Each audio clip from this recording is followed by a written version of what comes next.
सञ्जय उवाच दृष्ट्वा तु पाण्डवानीकम् व्यूढं दुर्योधनस्तदा आचार्यमुपसंगम्य राजा वचनं ब्रवीत्। यह श्लोक संजय द्वारा बोला गया है।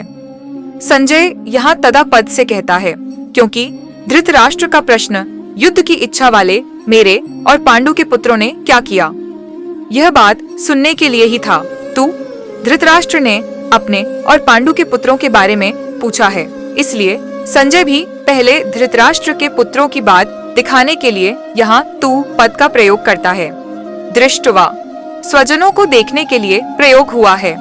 पांडवानीकम व्यूढ़म पांडवों की सेना बहुत ही सुंदर तरीके से और एक ही भावना से खड़ी थी, अर्थात उनके सैनिकों में दो भाव नहीं थे, मतभेद नहीं था, जबकि कौरव सेना में मतभेद था। पांडवों के पक्ष में धर्म और भगवान श्री कृष्ण थे। जिसके पक्ष में धर्म और भगवान होते हैं उसका प्रभाव दूसरों पर भारी पड़ता है। इसीलिए संख्या कम होने के बावजूद भी पांडवों की सेना का तेज या प्रभाव था। इसलिए पांडव सेना का दुर्योधन पर भारी असर पड़ा, जिससे वह द्रोणाचार्य के पास जाकर नीति वाले गंभीर वचन बोलता है। दुर्योधन को राजा कहने का तात्पर्य यह है कि धृतराष्ट्र को सबसे अधिक मोह था। दुर्योधन ही राज्य के सारे कार्यों की देखभाल करता था। धृतराष्ट्र केवल नाम के ही राजा थे। युद्ध होने का मुख्य कारण दुर्योधन ही था। इन्हीं सभी कारणों से संजय दुर्योधन के लिए राजा शब्द का प्रयोग करता है। आचार्य मुपसंगम्य अर्थात द्रोणाचार्य के पास जाने के मुख्य 3 कारण हैं। 1. अपने स्वार्थ के लिए द्रोणाचार्य के मन में पांडवों के प्रति द्वेष उत्पन्न करके विशेष रूप से अपने पक्ष में करने के लिए द्रोणाचार्य के पास गया। 2. व्यवहार में गुरु होने के कारण संबंध को मान देने के लिए गुरु के पास जाना उचित था। 3. मुख्य व्यक्ति का सेना में यथास्थान खड़ा रहना बहुत ही आवश्यक होता है, नहीं तो व्यवस्था बिगड़ जाती है।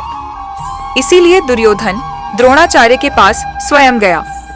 ऐसा संदेह होता है कि दुर्योधन तो पितामह भीष्म के पास जाना चाहिए था, क्योंकि वे सेनापति थे। फिर भी दुर्योधन गुरु द्रोणाचार्य के पास क्यों गया? इसका समाधान यह है कि द्रोण और भीष्म दोनों उभय पक्षपाती हैं, अर्थात वे कौरवों और पांडवों दोनों का पक्ष लेते थे। गुरु होने के कारण दुर्योधन को स्नेह था, परंतु अर्जुन पर द्रोणाचार्य को विशेष कृपा थी। इसलिए उन्हें प्रसन्न करने के लिए दुर्योधन का उनके पास जाना ही उचित था। सामान्यतः व्यवहार में भी अगर स्नेह न हो, फिर भी अपने स्वार्थ के लिए व्यक्ति को अधिक मान देकर प्रसन्न करना पड़ता है। दुर्योधन को मन में विश्वास था कि भीष्म जी तो हमारे दादा हैं, उनके पास न जाऊं तो भी चलेगा, और अगर वे नाराज भी हो जाएं, तो मैं उन्हें किसी भी तरह प्रसन्न कर लूंगा। भीष्म का दुर्योधन के साथ पारिवारिक संबंध है, इसलिए पितामह के रूप में स्नेह था। इसलिए ही भीष्म जी ने दुर्योधन को प्रसन्न करने के लिए जोर से शंख बजाया। वचनम अब्रवीत यहाँ अब्रवीत कहना ही पर्याप्त था, क्योंकि अब्रवीत क्रिया के अंतर्गत ही वचनम आ जाता है। फिर भी वचनम शब्द देने का तात्पर्य यह है कि दुर्योधन नीति युक्त गंभीर वचन बोलता है, जिससे द्रोणाचार्य के मन में पांडवों के प्रति द्वेष पैदा हो जाए और वे हमारे ही पक्ष में रहकर अच्छी तरह युद्ध करें, ताकि हमारी विजय हो जाए और हमारा स्वार्थ सिद्ध हो जाए। यहाँ दूसरा श्लोक पूर्ण होता है। अगर आपको श्रीमद् भगवद गीता का यह परिचय पसंद आया हो तो चैनल को सब्सक्राइब करें और बेल आइकन दबाएं।